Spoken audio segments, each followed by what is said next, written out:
This is the 2027 Kia Telluride, Kia's midsize SUV home run. Hey everybody, it's Tom from Vehicle Visionary. I hope you're having a great day. We're at Kia in Bossier City, Louisiana for today's video.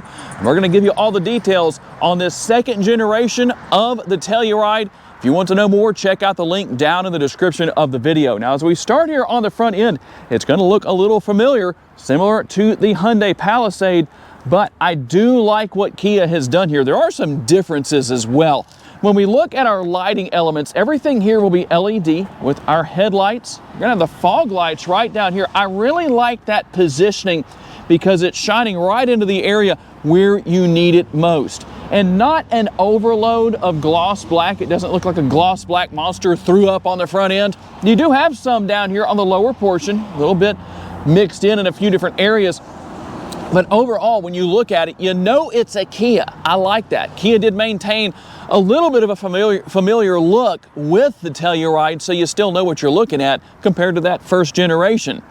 We're going to have our LED daytime running lights and LED turn signal indicators right here. You're going to have the Kia badging right here in the center. Now on this particular model, you'll notice you don't have the front facing camera and all that kind of stuff. You can have that depending on the trim level that you want. The exterior color on this model is jade green. It is all-wheel drive, and these are the 21-inch gloss black wheels. Now, being that this is the X line, you'll notice that kind of has an X design to it. Tell me what you think about that rim design. Is that going to work for you?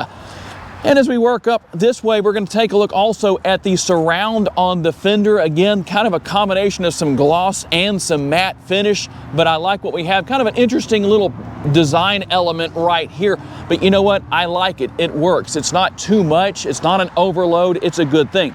Turn signal indicators built into these power adjustable side view mirrors. They're going to have blind spot monitoring built in. They're also going to be power folding. We'll come back to those in just a bit as we work our way around, because there's a couple more things I want to show you. You will find the roof rails up top, so you can buy the crossbars. That's going to help you out when you need to really maximize your cargo space. If you're hauling the family around the country, going to visit Wally World, maybe something like that. Nice large windows, should be very easy to see out of. And again, I like the finishes that we have here. It really is the right accent. It's not too much, it's not too little. I think it works really well. And we'll work our way around here. We're going to find some trim that comes off of the side window and works its way back right down here, going right to our rear window. No rear window wiper exposed, but it is here. It's just neatly tucked away inside of the rear roof spoiler as we give you a quick look at that. You'll notice the black Kia badging right here works really well against this jade exterior, and then the Telluride logo down here. And no exposed exhaust, not necessarily a big deal, but that's what you're going to have as far as this model goes. And your nice bright LED taillights to finish things off. And here is your remote or key fob. Now there's not a lot I can show you on the side because there's nothing on the sides, or the front and back we'll say. On the sides is actually where everything really is. That's remote start right there. We're going to have lock, unlock. We can open our power tailgate. Your panic button is there, all that good stuff. Now, you will also find the deployable door handles right here. So they come out when you unlock the vehicle or when you get ready to get out. They're going to come out like that. You also have your passive entry button right here. It's really not a button, it's just a sensor, but I can touch that, as you can see, when I have the remote, and it will open right up. Now, I was telling you earlier about your power folding side view mirrors. As you can see, there is that functionality in action. I know that's a big deal for a lot of people. Not only is that going to happen when you lock and unlock the vehicle, there's also a button on the interior that I'll show you in a little bit that you can use when you just need to fold it when you're still inside. Okay, here is a big change for 2027. It's what's found under the hood. Now in this case, it's going to be the turbocharged 2.5 liter four-cylinder that makes 274 horsepower and 311 pounds-feet of torque. It will be mated to an 8-speed automatic transmission. That's not your only engine option. As of 2027, the Telluride now offers a hybrid powertrain that will still be this same engine, the 2.5 liter four-cylinder. It will be working in conjunction with dual electric motors, making 329 horsepower and 339 pound-feet of torque. However, unlike the case with a lot of hybrid models out there, it does not have a CVT. It will be a 6-speed automatic transmission. Now, and here's what we're going to have MPG-wise. We're looking at 18 city, 24 highway, 20 combined, and 5 gallons of gas per every 100 miles driven. And for those of you that want a larger gas tank than what you have, say, with the Honda Pilot, only by half a tank, this is a 19-gallon gas tank. Whether you go front-wheel drive or all-wheel drive with the 27 Telluride, towing capacity will be the same at 5,000 pounds. Now let's take a look at the interior and we'll talk a little bit about cargo capacity. It's going to range between 21.3 cubic feet to 47.7. If you fold all of the seats down, you're looking at 88.3 cubic feet. Now I'm going to have my cameraman step back just a little bit here. You might have noticed how low this rear door is, and you might think, what is up with that? What did Kia do? Well, they didn't really do anything. It's just that it's adjustable. So I'm going to move it all the way up. We're going to hold this button down until we hear some beeps. Now, when I close that and open it back up, it's going to open back up to that height where I just set it. Now, you can do that where you want it, wherever you want it, maximized, a little bit lower, in between, whatever it is, that's all you have to do. Now, something that I like right here is this nice bright light on the underside of the tailgate itself. That works really well to illuminate your space back here.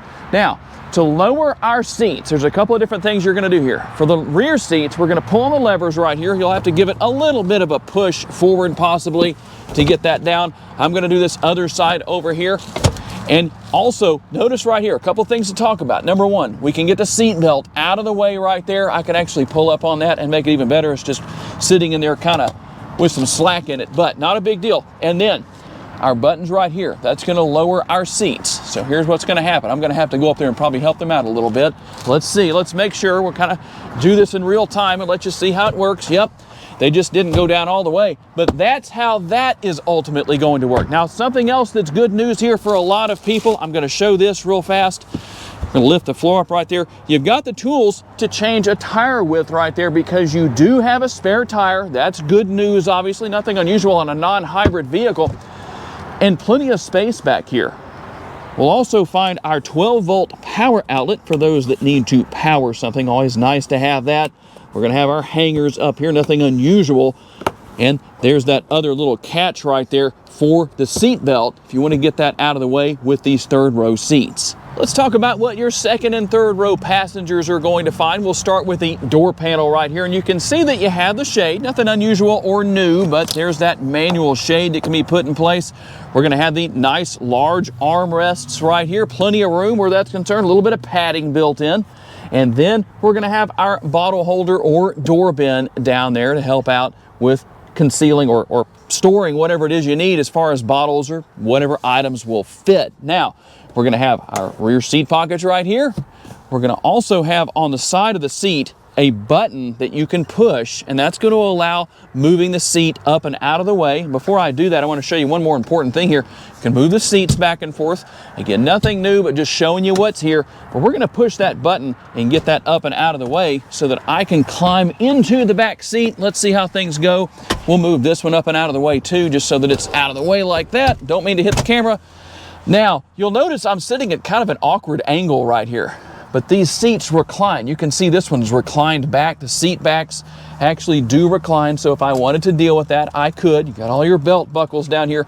By the way, in these Tellurides, you can have seating for up to 8 people. That's a nice thing to know about. We're gonna have our lighting here, and then one of my favorite things to see, unlike the Honda Pilot, this is one of my knocks on the Honda Pilot, you do not have the roof-mounted air conditioning vents.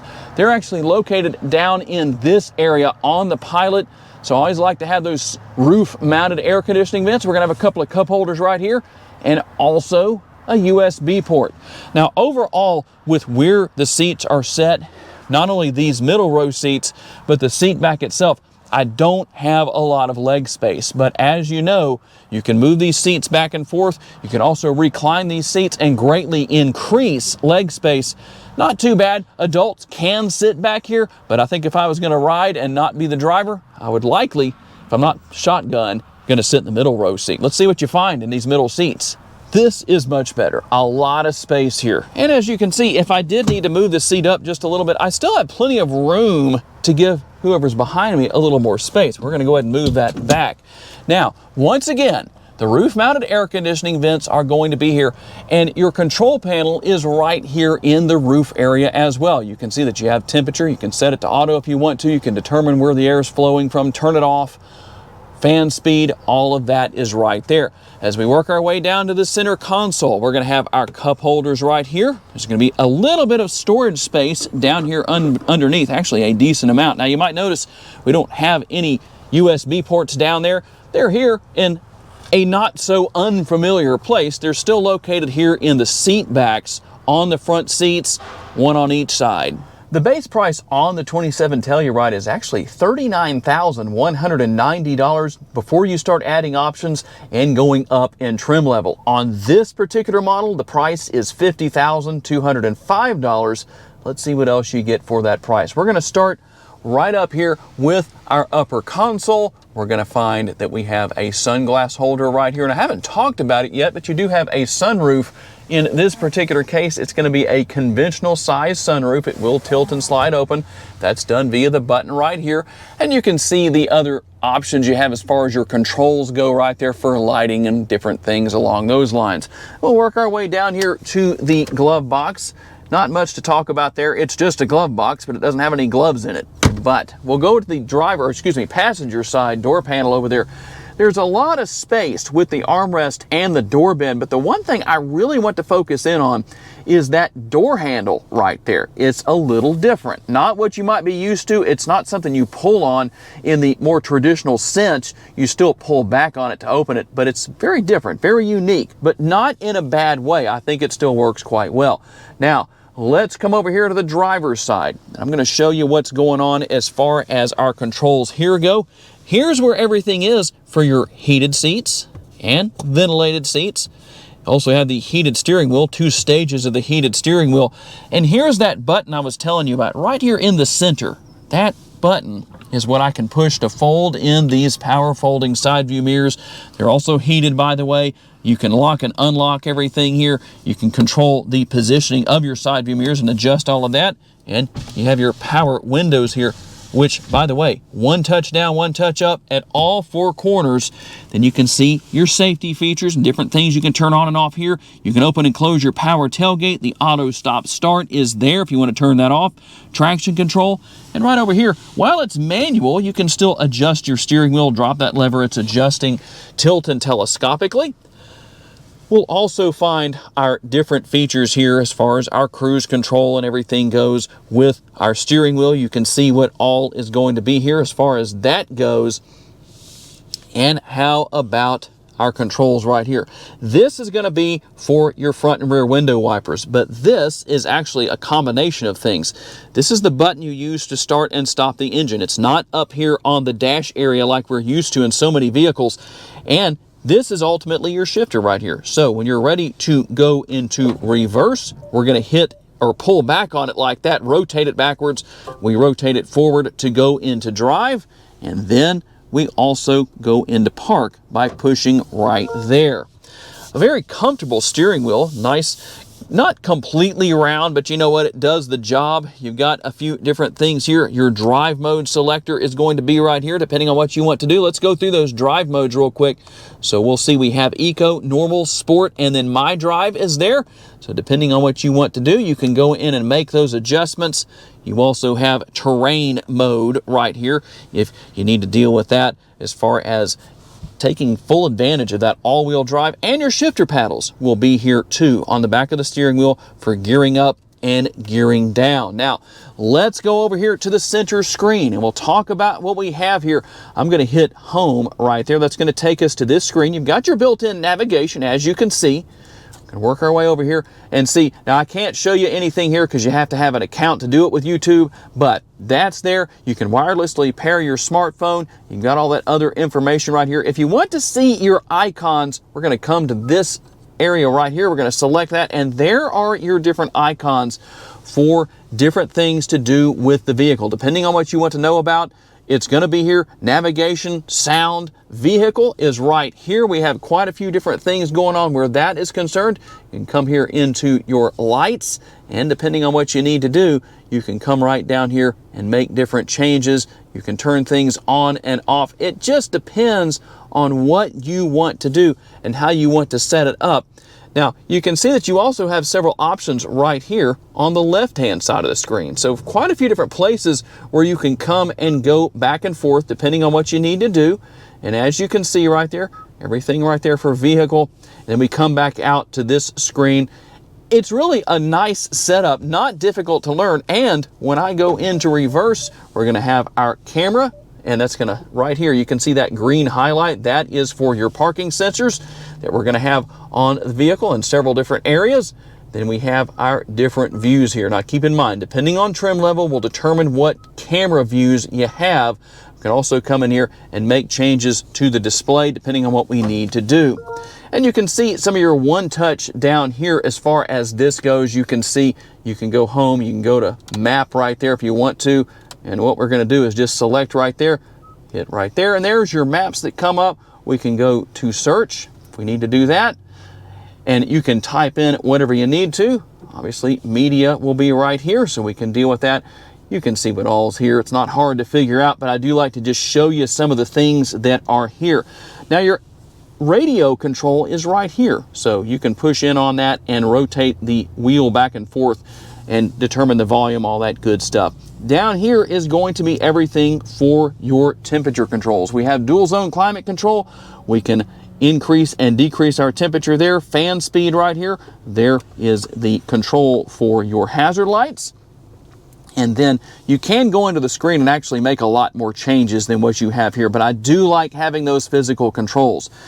We have our USB options right here, and I'm going to pull my phone out. We have dual wireless charging pads. Yay for that. Kia did a good job as far as I'm concerned with that. Now you'll notice that this doesn't stay in place very well, but the good news is, notice this light lets you know that the phone is charging. I can move it either place, move it side to side like this, and it's going to continue to charge. So that's a good thing. I like that. In my opinion, that's a win.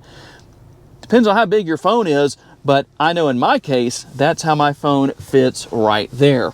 And let's talk about the controls behind the wireless charging pads. You're going to have auto hold. That means when you come to a complete stop, the brakes do not disengage until you touch the gas pedal again. And downhill brake control is right here. You can turn that on and off if you want to, as opposed to hill descent control, basically similar to that. This button will turn on the camera that I showed you earlier. Here's your park assist button, and then we're going to have our space right here, a little bit of storage space depending on what you need, and our cup holders. And right here, the buttons for the bomb bay doors, or should I say button, it's just one, but the bomb bay doors open up, revealing the space within the center console. Now this is a removable tray. We can take that out, which I'm going to do. And you can see there is a reasonable amount of space down there. We also have a 12-volt power outlet. You can see the light shining against my hand right there. So that will help you out after dark. All right, here we go with our test drive. The first thing I notice is that while I know a lot of people are not going to be thrilled about that 4-cylinder engine under the hood, it definitely gets down the road without any trouble. It has good acceleration. It seems to be rather peppy. It seems to do a nice job. And obviously, if you want more, you can go with the hybrid powertrain. As I mentioned earlier in the video, the handling is pretty good. Do get a little bit of body roll going into the corner right here, but that's to be expected.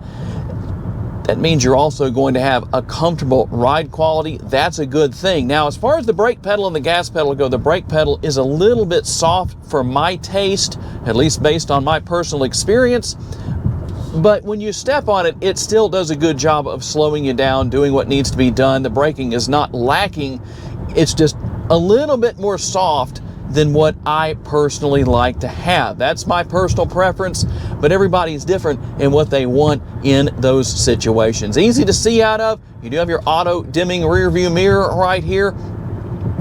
And depending on the trim level, you can have additional features beyond what we have here. It just depends on what you want, what you need, what you want to spend.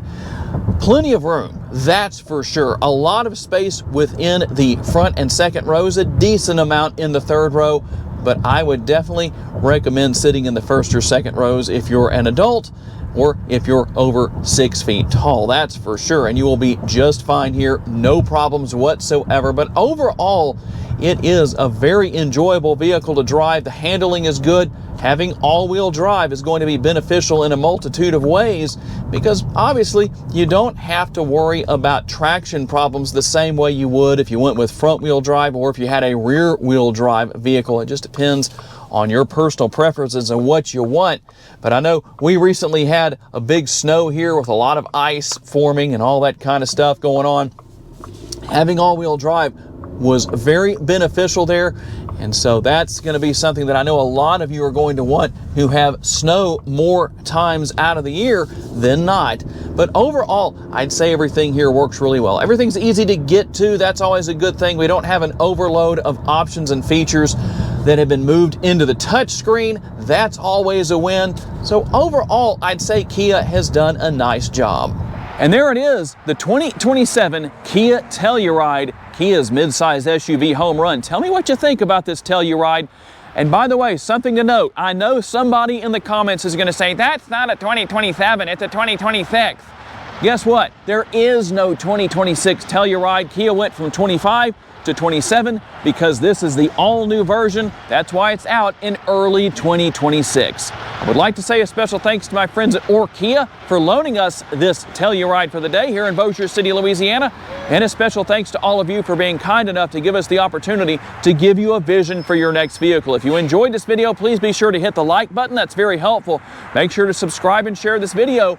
That way other people can see it. And if you would like to learn about additional vehicles you may wish to consider purchasing, check out the video that's on the screen right now, and I'll see you there.